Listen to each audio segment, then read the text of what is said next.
lijjanti parce que xam nga ne marché yi nekkul aux normes donc il faut qu'on travaille sur un vaste programme de réhabilitation des marchés jàpp naa ne loolu tamit dafa nekk farata ci fi nga xamante ni foofu la Sénégal toll. Monsieur le Premier ministre damay revenir ci beneen problématique boo xamante ni c'est la presse sénégalaise. Excusez-moi mais justice bi doy na c'est bon. damay revenir sur la problématique de la presse. Non, honorable question la ci benn thématique bu noo xaabaabal ci thématique yu bëri donc restel ci justice bi sinon mën nga dem toog. La presse se sent persécutée aujourd'hui. Veuillez couper le micro s'il vous plaît. La presse se sent honorable persécutée. Allez vous asseoir. Allez vous asseoir.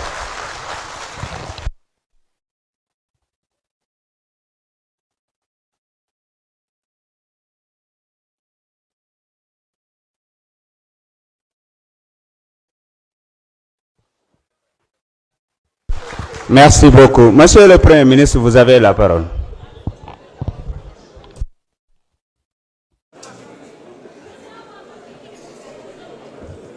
Merci, Monsieur le Président.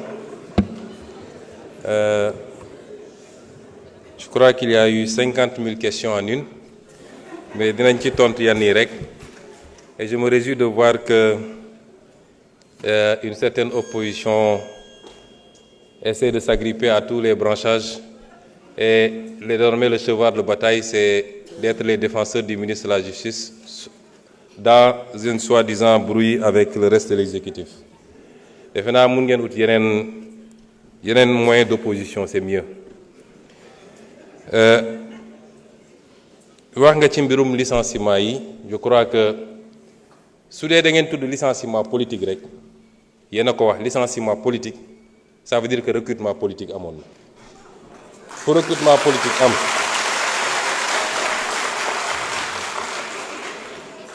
ku ñëw ku politique recruté woon nag politique war na laa mën a fi dindi loolu amul demal ma ñëw mais il se trouve que ce n'est même pas ça le problème ministre bi Birame Souleye Diop wax na ko léegi on vous a donné des arguments techniques. Répondez par rapport à des arguments techniques. Nee nga justice il faut mu prononcer wu kan moo tere justice prononcer wu les gens sont libres d'aller en justice pour dire que d'accord ma ci sama licenciement et la justice se prononcera c'est pas un débat jarul ñëw fi assemblée boobu vraiment c'est hors sujet. Ensuite s'il vous plaît, vous parlez de justice.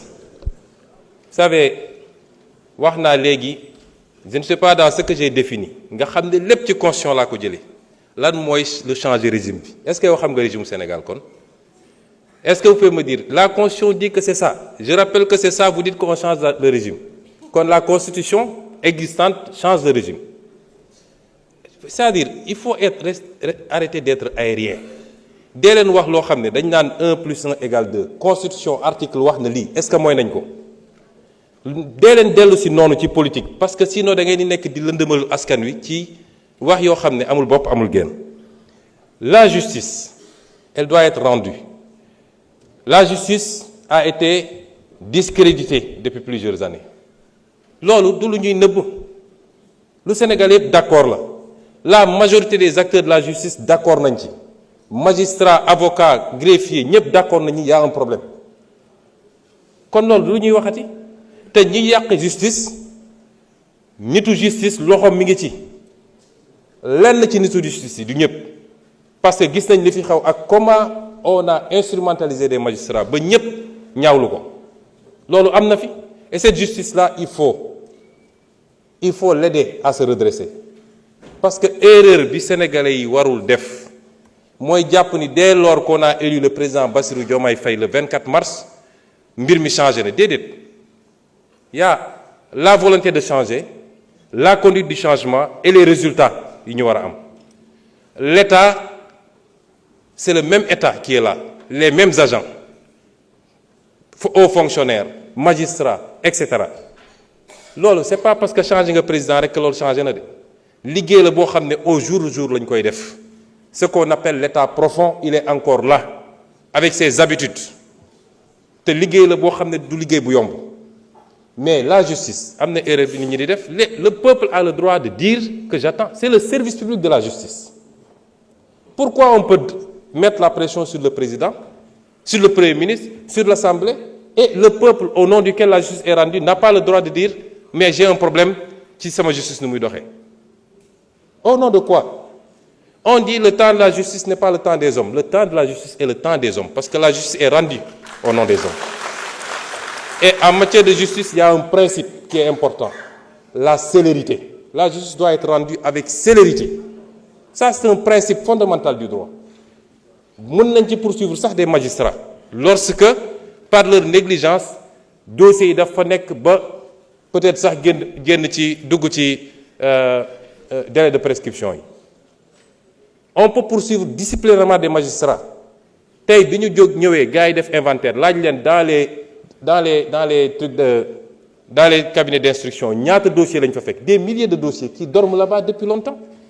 On peut trouver des justifications, peut-être amuñu suffisamment d'effectifs, peut-être les conditions de travail, mais en tout état de cause, la justice doit être rendue avec célérité parce que le citoyen doit pouvoir connaître son sort rapidement et la société doit pouvoir être édifiée sur le sort du citoyen. Est-ce que yoon la ñu ne nit jàpp nañ ko pour une banalité mu def 10 ans ñu ne mu ngi instruction? Est-ce que vous voudriez être dans cette situation vous? Kon yéen opposition da ngeen di ut fu ngeen di langaamu da ngeen amatul argument. Nee nga que actuellement dañuy dal ci kaw nit ñi. Gis nga la liberté d'expression. Constitution moo consacré la liberté d'expression. Est-ce que xam nga ban article moo ko wax ci constitution bi ak lan la wax? Je suis sûr que xamoo ko liroo ko. L'article 10 de la constitution dafa ne chacun a le droit d'exprimer et de diffuser librement ses opinions par la parole, la plume, l'image, la marche pacifique, pourvu que l'exercice de ces droits ne porte atteinte ni à l'honneur, ni à la considération d'autrui, ni à l'ordre public. Ni à l'honneur. Parce que ce qui se passe actuellement, cette opposition-là, nga xam ne ñemewuñu parce que xamante nañu ñoom ñooy dem jël ay xale yoo xam ne koo ci laaj mu ne la aw ma certificat yónni leen ci télé yi ne leen dem leen saaga ji pour attenter à l'honneur des gens, pour attenter à la dignité des gens, à la considération d'autrui et à l'ordre public. Et vous croyez que ça dinañ ko bàyyi muy dox au nom de la liberté? Moi, je vais vous dire une chose. Ba fi mu toll nii je ne me suis jamais intéressé à ces questions. Lu xew ci réew mi ñu ne Sonko la. Je n'ai jamais fait arrêter quelqu'un. Le ministre de la Justice est là. Je n'ai jamais dégg naa même ñi ñu jàpp ci affaire dossier xaalis ak nangam ñu ne Sonko la. C'est pas moi. Damay xëy di gisandoo ci presse bi ñëpp ni jàpp nañ diw. Mais sur ces questions-là, je vous dis qu'à partir d'aujourd'hui, j'assume. Parce que man lu ma dugg rek ngeen xam ne dugg naa. À partir s'il vous plaît. Parce que ce pays duñ ko seetaan te gis nga ñi ngeen di sacrifier wujaaw yi ngeen di yónni ñuy dem di saaga ñoom seen cas nañ ko régler rapidement. Mu des nag xanaa yéen opposants yi ponkal opposants yi nekk seen kër yor seeni milliards di joxe di fay ay loyer pour nit ñi saagal leen xanaa dañu génn ñeme léegi bis bu ñu effacer ñoo ñëpp ils prendront leur courage pour sortir et on les attend parce que nag yéen a ngi woo ci terrain bu ñu xam ñun terrain bu ñu mën ñoo leen ciy xaar. Ensuite, vous citez le cas d'un journaliste. Des journalistes qui reprennent soi-disant des articles. Est-ce que xam nga ce que la loi a dit? Vous êtes journaliste. Le responsable principal, c'est le rédacteur en chef ou le directeur de publication? C'est lui le premier responsable.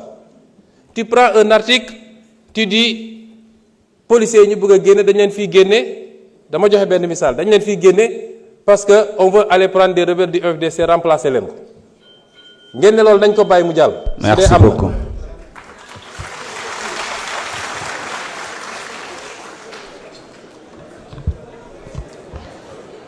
Honorable Ousmane Diop.